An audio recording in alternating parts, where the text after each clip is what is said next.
از علم عقیده و علم کلام آگاهی دارن میدونن که آخه اینجا یگان اختلاف نیست. مثلا همین ابو منصور ماتوریدی شارح فقه اکبر امام اعظم ابو حنیفه است، شارح عقیده امام اعظم ابو حنیفه است و بین این یگان اختلاف نیست. بین امام ماتوریدی و امام اعظم ابو حنیفه بر روایت 2 نفر بر روایت 3 نفر گذشته است و به همون شاگردای امام اعظم ابو حنیفه میرسه. امام ابو منصور ماتوریدی میگن شما عقیده ماتوریدی دارید، شما عقیده امام اعظم ابو حنیفه دانستی.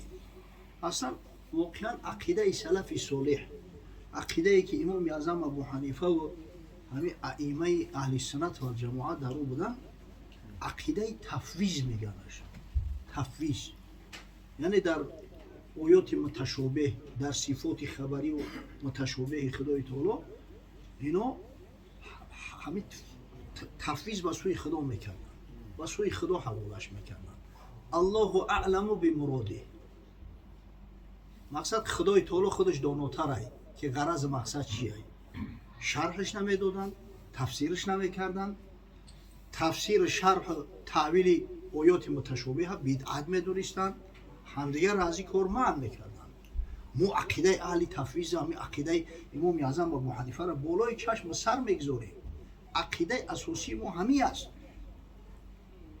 وقتی که عقیده صوف به اولویش برای خدای تعالی مکان مقرر نمیکنن که خداوند بر عرش یا در سر عرش یا فوق عرش یا برای خدای تعالی حرکت و سکون مقصد که تعیین نمیکنن. خدای تعالی را مقصد که از نگاه حسی و مقتضای حس بالا و پایان نمیفرارن. آخه همین عقیده ما است. بله عقیده امام اعظم ابو حنیفه ما در این مستقیمه، جای شک نیست.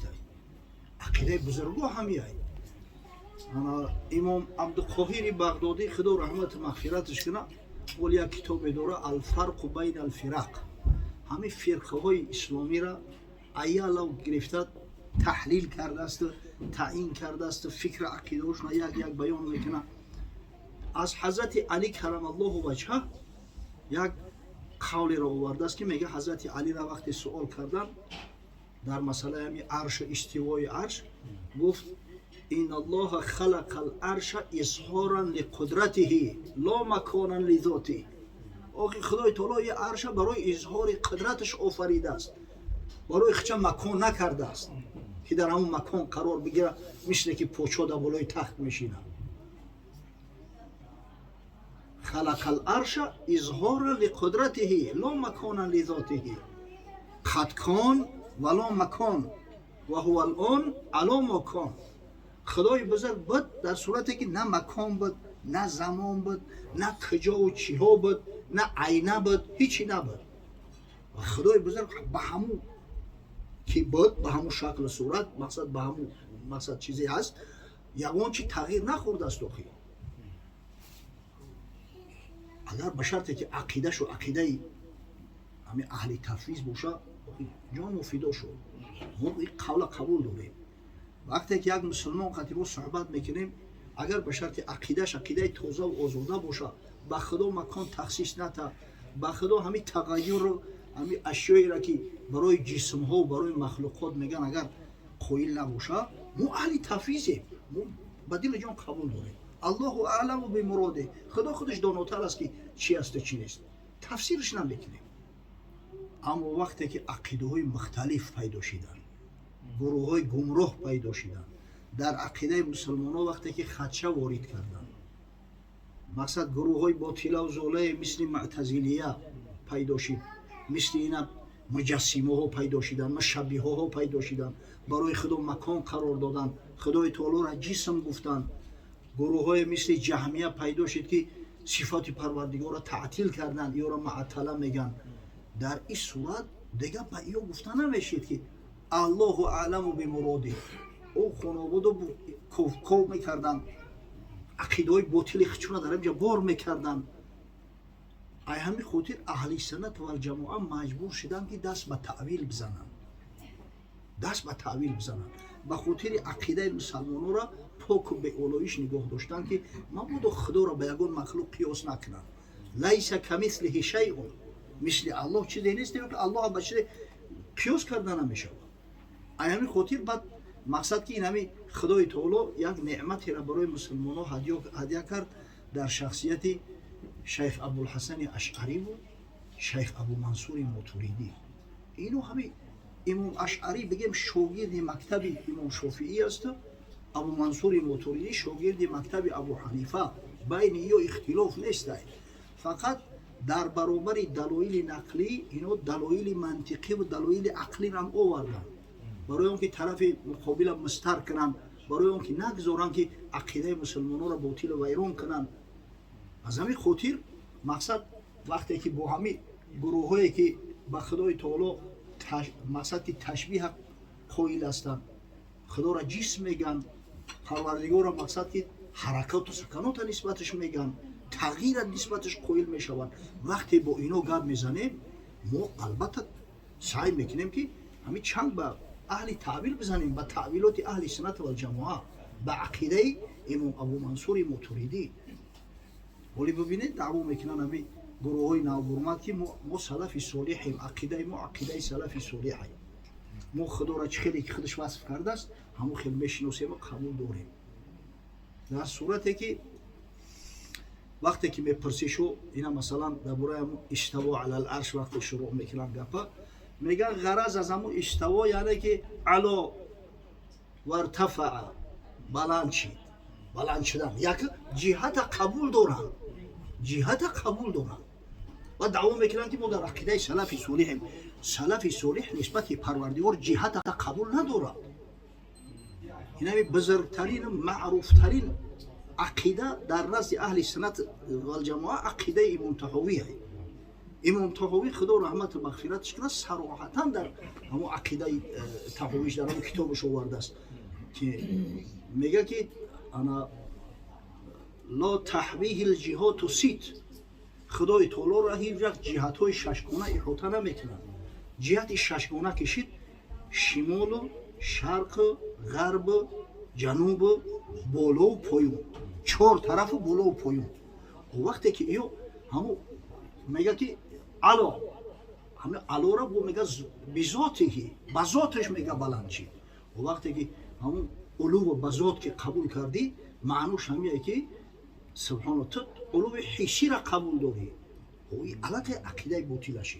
علاقه این مقصد که این قول اهل سنت و الجماعت اهل تفویض نیست. تعویل اینو درستی خودشون انجام میکنن، یا میخواهن یا نمیخواهن یقینا بدونن که مشبهن، مجسمن، اگر به شرطی که نسبت پروردگار مکان قبول داشته باشن.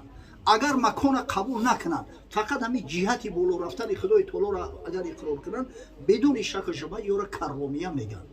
محمد ابن کرام گفتن یک شخص بود مکان نمیگفتن که همین جهت علو و حرکات پروردگار و نزول همین چیزا را قبول داشت. عقیدهش و عقیده اهل سنت و الجماعه نیست. عقیده اهل سنت و الجماعه را خدا رحمتش کنه امام بیهقی یک کتابی داره، کتاب معروف الاسماء و صفات. انا در همونجا از سفیان ابن عیینه رحمه الله تعالی روایت میکنه، میگه انا همین سفیان ابن عیینه گفت که ما وصف الله به نفسه فی کتابه المبین فقراءته تفسیره. او چیزی که خدای تعالی خودش وصف کرده، صفاتی را که آورده است در آیات متشابهه، همین تفسیرش فقط قرائت شد. لیس لاحد ان یفسره بالعربیه ولا بالفارسیه. کسی حق نداره که او را نه به عربی و نه به فارسی تفسیر کنه.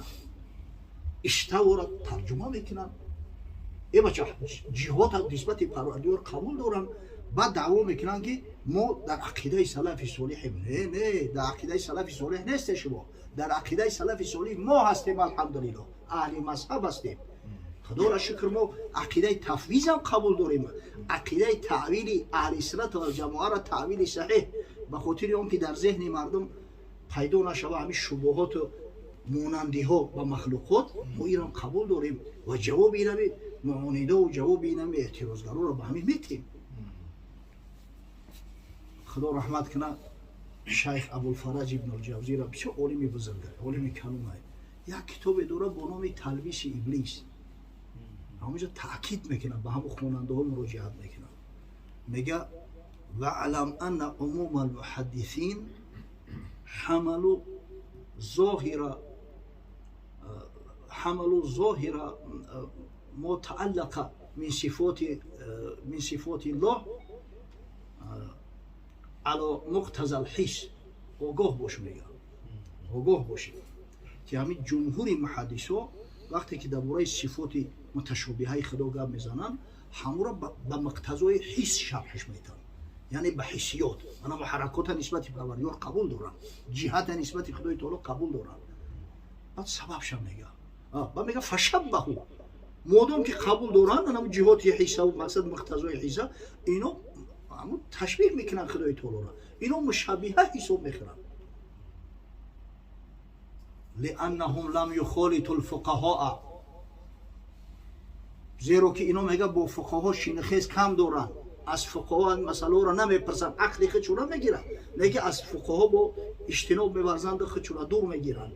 اگر با فقها که میشیشتن، فقها میفهموندن شو فیعرف حمل المتشابه على مقتضى الحكم، که حمل کردن متشابه، آیات متشابه به مقتضای حکم براشون شرح توضیح میدونن. اما افسوس، صد افسوس که این کارا نمیکنن. از همین خاطر وقتی که ما را میپرسن که شما در عقیده کی هستید، در عقیده امام اعظم ابو حنیفه یا در عقیده امام ماتوریدی؟ ما الحمدلله در عقیده اهل سنت و الجماعه هستیم، که عقیده اهل سنت و الجماعه همون عقیده تفویضی سلف صالح در بر میگیرن، که ها نقرأها و نؤمن بها ولا نفسرها، قرائتش میکنیم، ایمان داریم به او، اما تفسیرش نمیکنیم، در اطراف این موضوع بحث نمیکنیم. عقیده سلف صالح اما عقیده تفویض همیه، و هم عقیده تعویلات اهل سنت قبول داریم. این همین چیزی را که الحمدلله ابوالحسن اشعری، ابو منصور ماتوریدی برای ما و شما مطرح کرده است. برای سوالی به معنی نیست. کسی که از علم عقیده، علم کلام آگاهی و خبر داره، میدونه که این سوال خودش هم یک سوالی به معنی است، اصل نداره. هر دش یک چیز است. میگم که این شارح قولی، شارح عقیده امام اعظم ابو حنیفه حساب میکنه، دعوا میکنن. شما میگین که مذهب واجبه، انا در یگان دلیل آیا اومده است که امام اعظم ابو حنیفه در جای گفته باشه که تقلیدی مرا کنی، تقلیدی من برای شما را واجبه؟ آقا شرط نیست که امام اعظم ابو حنیفه رحمه الله بوده.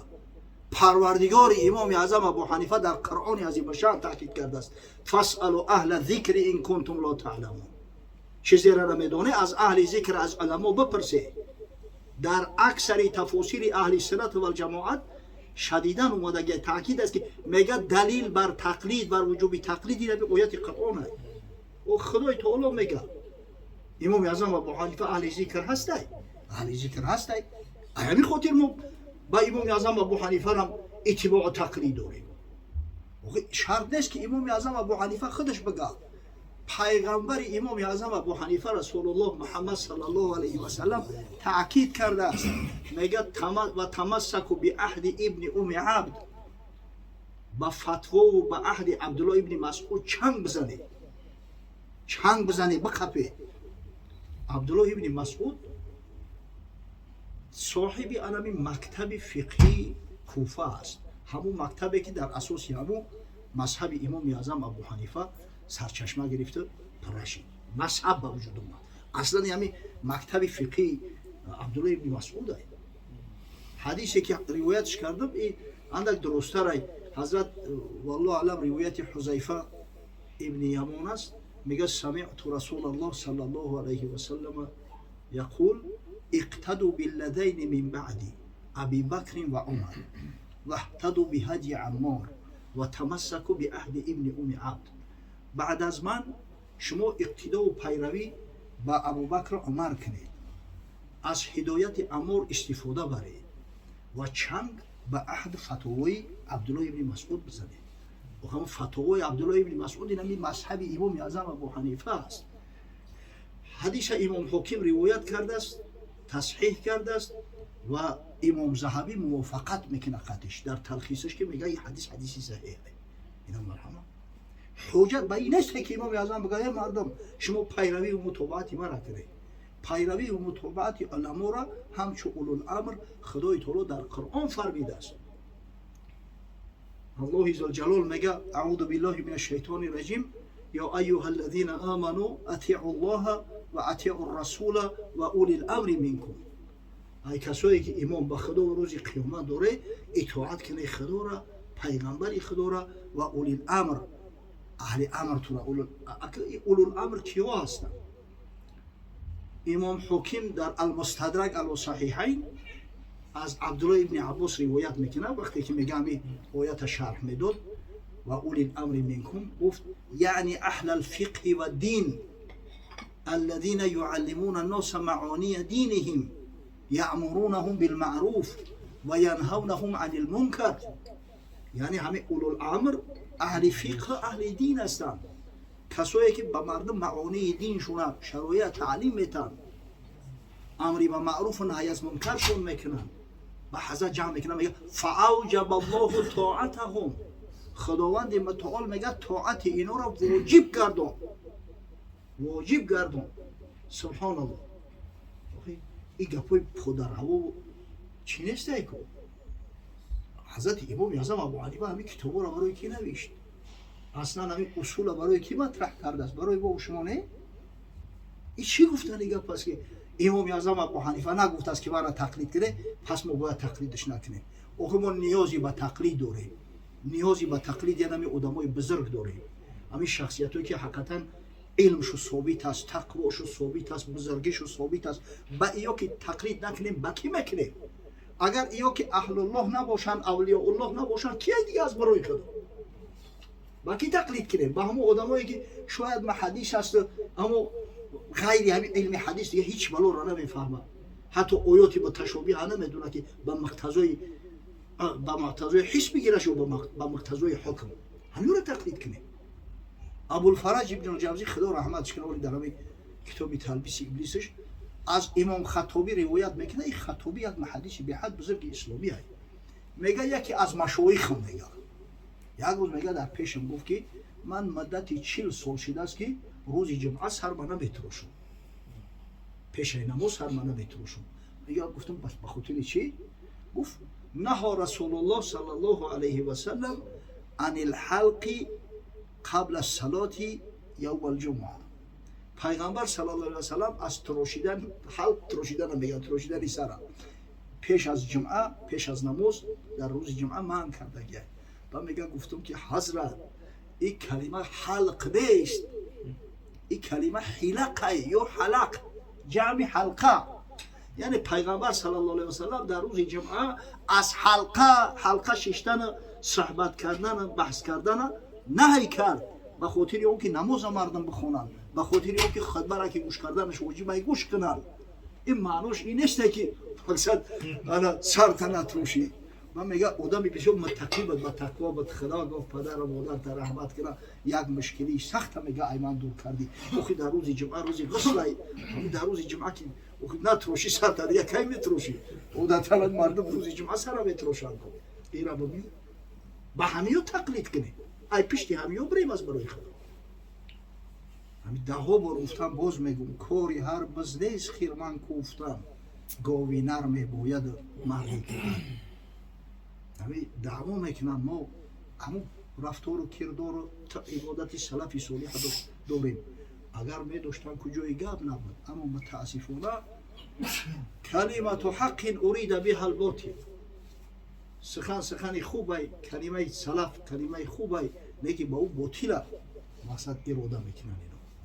یا یک زمان وهابیشو میگفتن، بعد وقتی که از حد گذشت و جزل متعدی از حد گذشت، ولی ابن عابدین شامی خدا رحمتش کنه در رد المحتار آورده در جای میگه قدم موندن ایزای خورینشو باقی موندگی هست. بعد گرفتن با غیر مقلد گفتن خودشونا، اهل سنت گفتن خودشونا، امروز با اهل سلف میگن خودشونا. ما اهل سلف گفته انا سلف صالح خودمون میشناسیم. 3 قرن مشهود به خیر، 3 عصر اول اسلام، صحابه، تابعین و تبع تابعین. این دیگه همه خلف هستند. نامای بزرگ در خودشون میگذارن. سبحان الله. انا با اینو مرتبه و منزلت سلف صالح کسب کردن میتونم. از همین خاطر وقتی که جای شنیده که ابو منصور ماتوریدی را در مقابل امام اعظم ابو حنیفه میمونن، جای شنیده که مثلا دعوا میکنن که امام اعظم ابو حنیفه خودش نگفت است که با من تقلید نکرد، گفتم میگه این همه برای فتنه ای، برای گران کردن سری مردم ای. از برای خدا همین با درجه همین نومردی و نوجوانمردی و تهمت زیاد شده است امروز در جامعه که آدم بعضا حیران میشه چی تهمت‌های میزنن. بعد همین یگان توش یکی کمبودیش یافتی، یگان خطاش اصلاح کردی، این پای عالما را میخویند، این فلان. با خدا قسم و خیلی صرف نظر میکنیم، خیلی نگاه میکنیم، خیلی رعایت میکنیم، نباشه بعضیش به حد خطا و کمبودیش بسیاره که سر تا پاش خطا و کمبودی هست، میگه ما اهمیت نمیدیم. یعنی تصور میگیره که روی روز تهمت میزنه به اهل مذهب که شما کدام مذهب چی میگه، به هم دیگر ساز نیستی، یا مذهبت پای مذهب دیگر تا میخویا. نعوذ بالله با تهمت زده است که حنفی‌ها میگه حضرت امام شافعی را، حضرت شافعی اصلا ابن ادریس است. انا محمد ابن ادریس، شما محمد ابن ابلیسش میگه. نعوذ بالله. با خدا قسم یا توهین یا تهمت نسبت پیروای مذهب امام اعظم ابو حنیفه. همین کسایی که میگه پورا میگن شاید نمیدونم که اهل خدا نمیترسن، چی اندیشه دارن، فقط در پیش خدا جواب میگه. در مذهب امام اعظم ابو حنیفه نزدیکترین مذهب شافعی را میدونن. چه داری شافعی و ابو حنیفه، توی هم مالک دین هم خلیفه. اگر این داری اما آن نداری، دل داری ولیکن جان نداری. چی میگویی که هر در مقابل یکی انداده میبینی تحول، چشمای تو کجله. اگر در اصل بگیری هر تشی، اگر یعنی در عقیده ما یکیم، عقیده ما عقیده اهل سنت و الجماعه. خدا را شکر.